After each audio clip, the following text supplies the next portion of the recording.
Falimarambantsika rehetra mpanaraka tsy tapaka ny fampilalaam-baovao sy ny songadina réseaux sociaux hito amin'ny Maso Madagasikara TV ary manasa antsika hanaraka izany hatramin'ny farany.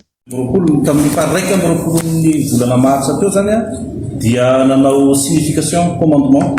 zany hoe nampafantatra didim-pitsarana maromaro ny société Tico zany ny société Spatina ny port ny Tamatavy zany. Reo didim-pitsarana reo zany raha fitiny ny voalaza reo didim-pitsarana maromaro reo dia milaza hoe miordonné zany izy na mandidy ny fialan'ny société Tico ao amin'ny domaine portuaire ny Tomasina zany, dia miaraka amin'izay zany ny enlèvement de toutes les installations faites par la société Tico zany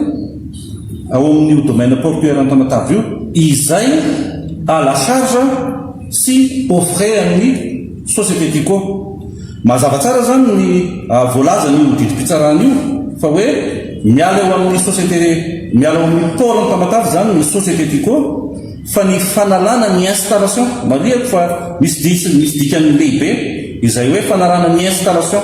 ao amin'ny port ny Tamatavy izay nataon'ny société Tico zany, izay à la charge la société Tico sy aux frais. Dia midika izay fa ny société Tico no mandray an-tanana ny fanalana andreo installation ao reo. Ny zavatra misy anefa rehefa midina tany Tomasina zany zahay dia nandefa taratasy tany amin'ny Spaty zany hoe ho fanatanterahana io didim-pitsarana izay nalefanareo tany amina io dia maneo ny fahavononana tanteraka ny société Tico hanala sy hanaisotra andreo installation ao amin'ny port ny Tomasina ireo. Tamin'izay fotoana izay tsy namana mivantana ny port ny Tamatavy fa ny zavatra nitranga andro vitsy fotsiny tao aorianan'izay dia narodana nopotehina ilay trano lehibe ny société Tico zany misy usine ao amin'ny port ny Tomasina ireo. Hitanareo amin'ny sary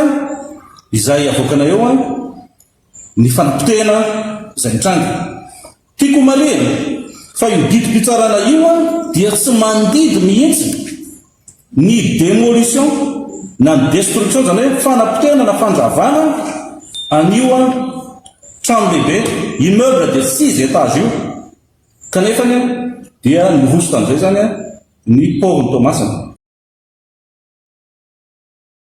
Noho izay fanazavana rehetra zay dia nametraka procédure zay au niveau ny cour d'appel la Tomasina zany ny hoe hangataka interprétation an'io didim-pitsarana io raha ivolaza ny didim-pitsarana io dia midika fa tokony iroso amina fanjavana sy fanapotehana ny port ny Tomasina. Mbola en-cours zany procédure izany ka dia nisy ary zany dia sy nanaraka izay voalaza tao anatin'ny didim-pitsarana araka ny tokony ho izy ny port ny Tomasina fa dia niroso foana tamin'ny fanjavana sy ny fanapotehana an'io immeuble de 6 étages io izay mipetraka amin'ny port ny Tomasina. Izay zany no zavatra mitranga sy ny zavatra misy manoloana ny didim-pitsarana izay signifiena ny société Tico sy ny zavatra mitranga tao Tamatavy raha fehezina fohifohy. Mampatonga anay miteleto zany mieritreritra hoe tandalana ny tany. Tandalana zany dia izay tany manaja ny lalàna sy ny zavatra fifanarahana izay nisoniavina. Tamin'ny taona rara ny fanazavana teo zany dia fantatritsika zany fa mbola tsy tokony misy zany ary tsy tokony ho atao zany fanapotehana ny fananana zany. Tsika nefany dia mahalala fa tamin'ny taona 2009 dia misy an'ity accord politique zany, accord Maputo zany 2, accord politique accord Maputo 2 izay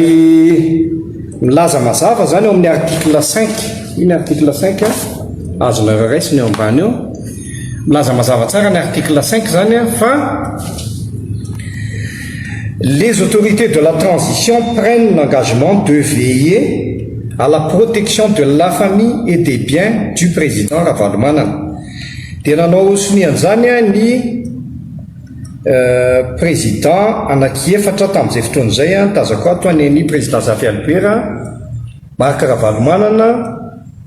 Sadeka teo ihany koa ngamba ny président Rajoelina nanao tia zany izy ireo zany le tsy niendry zareo rehetrarehetra nanao siny tamin'izay zavatra fotoana zay zany filoham-pirenena efatra zay zany a no zavatra misy voalohany dia ny faharoan'izay a ny feuille de route dia soniavana indray ty taoriana kely ty 2011 ty no soniavana indray ny feuille de route 2011 dia ao anatin'ny feuille de route indray zany a 15 septembre 2011 zay navadika ho lalàna ordonnancement juridique zany efa lalàna zany izy io dia milaza io feuille de route io a amin'ny article any amin'ny andininy zany fa 9 a dia manazava io a fa tsy maintsy nerana ny fahasombana rehetra amin'ny fananan'ny olona tamin'ny olana ara-politika na hoe crise politika ireo dia ny fanjakana no miantoka mandohan'izay zavatra zay dia ny président Ravalomanana zany a tsy vitany hoe misy accord politika izay milaza fa hoe arovana ny fananany fa ohatrany voamaika aza le didi-pitsarana izay miseho zao zany dia ahitana fa tsy nisy kory le fiarovana an'le izy a noho ny fahasombana ara-politika ny korotana ara-politika ary natao ny feuille de route dia mazava tsara fa tokony hanolotra volabe ny fahasombana io a ho an'ny fananan'ny président Ravalomanana dia hatramin'izao a dia samy modimody fanina fotsiny ny rehetrarehetra ka izany zavatra zany dia tsy fanajana ny lalàna ka miantso zany zay a ny tompon'andraikitra rehetra dia anisan'izany voaloha dia ny SADC zay a nitarika sy nanao mpanao somiany tony satria raha tsy taterahana zany to zavatra tony dia lasa le SADC mihitsy ny maivandanja le zavatra ataon'le SADC kay zany a zavatra tsisy fotony ary zavatra maivana ka atsona zany ny SADC andraindraikitra momba ny fanatanterahana io article 26 amin'ny feuille de route io zany a zay fanonerana ny fananana rehetra potika tao anatiny io miliara be da be ny fananana potika rehefa nalefa tany amin'ny sehatra sy digana rehetrarehetra zany zavatra zay fa hatramin'izao a tsy misy ny fanatanterahana raha alohan'ny fanjakana nefa zany io zavatra tokony alohany io vola tokony alohan'ny vola be io dia azo nataony nandamina sy nandoha an'izany a resaka hofatany anie io problème mampiseho io zay maivana kely hofatany io fa rehefa tsy manao ny adidiny fanjakana zany na tsy manaja antony a atao hoe feuille de route zany hoe contrat tony a zay efa mivadika lalàna zay zany aza tiano mivadika lalàna dia tsy manaja n'le lalàna zany noho izany zany a dia miantso a zay a ny tompon'andraikitra rehetra hijeran'io zavatra io a mampiantona an'io zavatra io satria azo antony io a amin'ny alalana fanapa-kevitra ara-politika fa fanjakana ary teto a noho ny fanapa-kevitra ara-politika lala-panorenana ary azo antony dia mino zay fa ho tonga ny ampotitsofin'ny tompon'andraikitra na any amin'ny SADC nareo chancellerie rehetrarehetrarehetra ambassady rehetrarehetrarehetra dia tokony hafantatra zany fa misy accord politika ka tsy tokony ho ataototra zao zany ny zavatra misy dia misaotra nareo ny hainao anay tompoko dia izay sy izay indray ary tompoko lasy tompoko vavy no maresaka azy natolotra an'io ary manasana ohatrany izay izy aboany amin'ny chaîne mba hahafahanao manaraka tsy tapaka ny zava-misy maro ny eto amin'ny tany sy ny firenena soava tsara daholo ary tompoko